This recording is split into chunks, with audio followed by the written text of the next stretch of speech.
Isang magandang umaga po sa ating lahat. Narito ang weather update ngayong araw ng Tuesday, May 21, 2024. Sa ngayon po, wala pa rin tayong binabantayan or minomonitor na low pressure area o bagyo sa loob at labas ng ating Philippine Area of Responsibility at yung weather system na patuloy nakakaapekto sa malaking bahagi ng ating bansa ay yung easterlies or yung mainit na hangin na nagagaling sa karagatang Pasipiko. Although sa ngayon po, kung makikita po natin sa latest satellite image, may mga kaulapan po tayong namamataan sa ilang bahagi ng ating bansa pero hindi po siya tumatagal at panandilian lamang. Ito po yung mga isolated thunderstorms, kadalasan po yan nararanasan sa hapon o sa gabi. So asahan pa rin po natin ngayong araw magpapatuloy yung mainit at malinsangang panahon sa malaking bahagi ng ating bansa, liban na lamang yung mga tsansa ng mga panandaliang buhos ng ulan. So magiging lagay po ng panahon ngayong araw dito sa Luzon, gaya pong na nakita sa satellite image, mataas lamang po yung mga tsansa ng mga isolated thunderstorms, lalong-lalo na sa hapon o sa gabi. Otherwise, patuloy pa rin mararanasan yung mainit na panahon sa malaking bahagi ng Luzon. Temperature forecast ngayong araw dito sa Lawag, maglalaro mula 26 hanggang 33 degrees Celsius, 25 to 34 naman para sa Tuguegarao at 18 to 24 degrees Celsius for Baguio City. Samantalang maximum temperature inaasahan ngayong araw sa Metro Manila aabot ng 35 degrees Celsius, 32 degrees Celsius naman para sa Tagaytay at maximum temperatures naman para sa Legazpi aabot ng 33 degrees Celsius.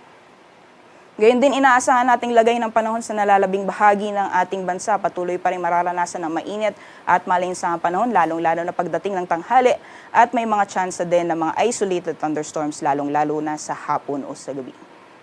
Temperature forecast naman po ngayong araw sa mga piling syudad for Palawan, Visayas at Mindanao.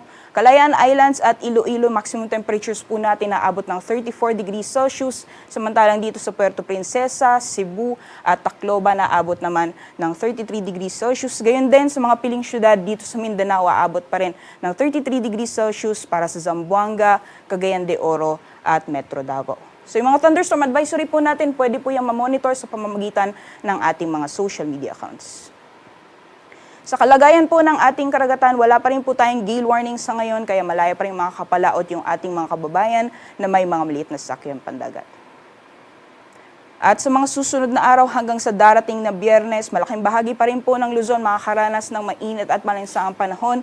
May mga tsansa din tayong makakaranas ng mga isolated mga pag-ulan.